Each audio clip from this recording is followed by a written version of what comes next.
Hello, welcome back to the reading of the poem of the Man God written by Maria Valtorta, Volume 1, Chapter 104, Part 2. Jesus in the Sea Town receives letters concerning Jonah.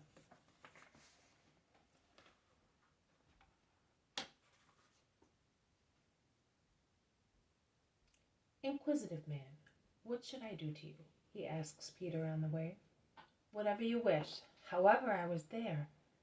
They enter the house. They dismiss the crowd that make comments on the words they heard, and they sit down to supper. Peter is still inquisitive. Master, will there really be a son? Have you ever seen me promise things which do not come true? Do you think that I would take the liberty of using the confidence in the Father to lie and deceive? No, but could you do that to all married couples? I could. But I do it only where I see that a son can be an incentive to holiness. I do not do it where it would be a hindrance. Peter ruffles his grizzled hair and becomes quiet. The shepherd Joseph comes in. He is covered in dust, like one who has walked a long way. Why are you here? Asks Jesus after a greeting kiss. I have some letters for you. Your mother gave me them, and one is from her. Here they are. And Joseph hands him 3 small rolls of a kind of thin parchment, tied with a little ribbon. The largest one is also sealed. The second one only has a knot. The third one shows a broken seal.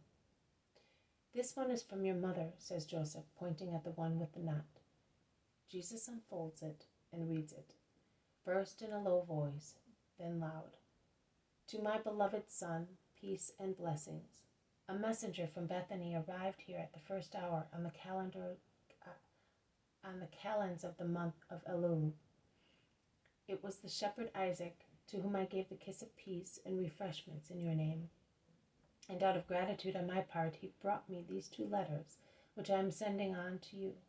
He told me that your friend Lazarus of Bethany presses you to consent to his request. My beloved Jesus, blessed Son and Lord, I also have 2 things to ask you. One is to remind you that you promised me to call your poor mother to instruct her in the word. The other is that you should not come to Nazareth without speaking to me first. Jesus stops all of a sudden. He stands up and goes towards James and Judas. He embraces them tightly and ends repeating by heart the words, Alphaeus has returned to the bosom of Abraham at the last full moon, and great was the mourning of the town. The 2 sons weep on Jesus' chest, who goes on, at the last hour he wanted you, but you were far away. But it is a consolation for Mary, who considers it a sign of God's forgiveness, and it must give peace also to my nephews. Have you heard? She says so, and she knows what she is saying. Give me the letter, implores James. No, it would hurt you. Why? What can it say more painful than the death of a father? That he cursed us, sighs Judas. No, not so, says Jesus. You say so, not to pierce us, but it is so. Read then. And Judas reads, Jesus, I beg you, and also Mary begs you, do not come to Nazareth until the mourning is over. Their love for Alphaeus makes the Nazarenes unfair towards you, and your mother cries because of that. Our good friend Alphaeus comforts me and calms the town. The report by Aser and Ishmael and Chusa's wife caused a great stir, but Nazareth is now a sea agitated by different winds. I bless you, my son. I ask your peace and blessing for my soul. Peace to my nephews. Mother. The apostles make their comments and comfort the weeping brothers. But Peter says, Are you not reading those? Jesus nods assent and opens Lazarus' letter.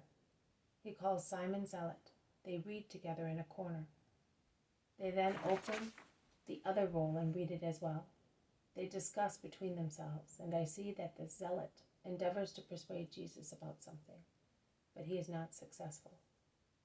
Jesus, with the rolls in his hand, comes to the center of the room and says, "Listen, friends, we are one family, and there are no secrets among us. And if it is compassion to conceal evil, it is justice to make good known. Listen to what Lazarus of Bethany writes. To Lord Jesus, peace and blessing, and peace and health to my friend Simon. I received your letter, and, servant as I am, I placed my heart, my speech, and all my means at your service to make you happy, and to have the honor of not being a useless servant. I went to Doris, to his castle in Judea, to ask him to sell me his servant Jonah as you wish.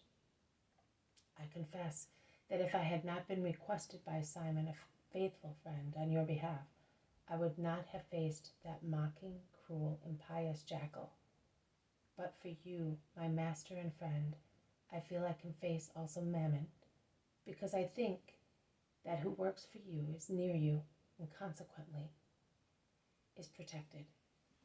And I have certainly been helped because, contrary to expectations, I won. The discussion was a hard one, and his first refusals humiliating. 3 times I had to bow down to that powerful slave driver. He then forced me to wait some days. At last, here is the letter.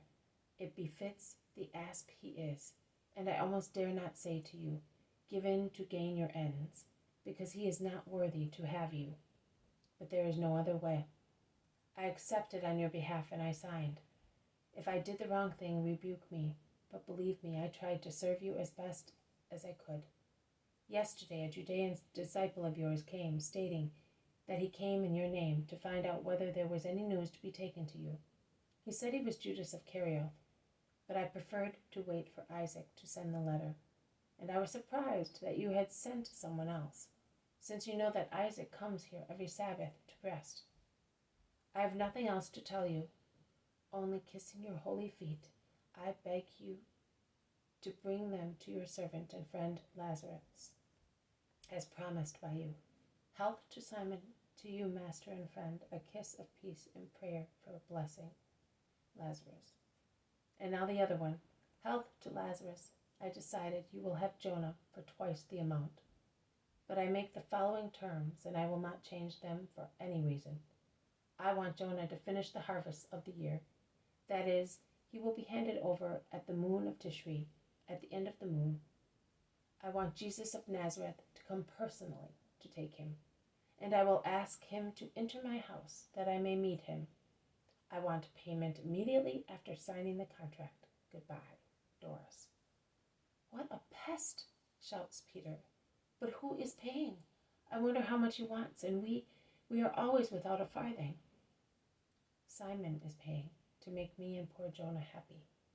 He is buying only the wreck of a man, who will not serve him at all, but he gains great merit in heaven. You? Oh, they are all surprised. Even Alphaeus' sons forget their sorrow because of their amazement. It is he. It is just that it should be known. It would also be just if it were known why Judas Iscariot went to Lazarus. Who sent him? Did you? But Jesus does not reply to Peter. He is very grave and pensive. He comes out of his meditation only to say, give some refreshment to Joseph, and then let us go and rest. I will prepare a reply for Lazarus. Is Isaac still at Nazareth? He is waiting for me. We shall all go. No, your mother says they are all in utter confusion. Be quiet. That is what I want. My mother speaks with her loving heart. I judge with my reason. I prefer to do it while Judas is away, and I want to hold out a friendly hand to my cousins Simon and Joseph, and mourn with them before the mourning is over. We will then go back to Capernaum, to Gennesaret, that is, to the lake, awaiting the end of the month of Tishri, and we will take the Marys with us. Your mother needs affection. We will give it to her, and mine needs peace. I am her peace. Do you think that at Nazareth? Asks Peter. I do not think anything. Oh, well, because if they should hurt her or cause her sorrow, they will have to deal with me, says Peter, completely upset. Jesus caresses him. he is lost in thought. He is sad, I would say. He then goes between Judas and James and sits down, embracing them to comfort them. The others speak in low voices, not to disturb their sorrow. This has been a reading from the poem of the Man God, written by Maria Valtorta, Volume 1, Chapter 104, Part 2. Jesus in the sea town receives letters concerning Jonah. Thank you for listening. I will see you tomorrow. May God bless you, and may peace be with you.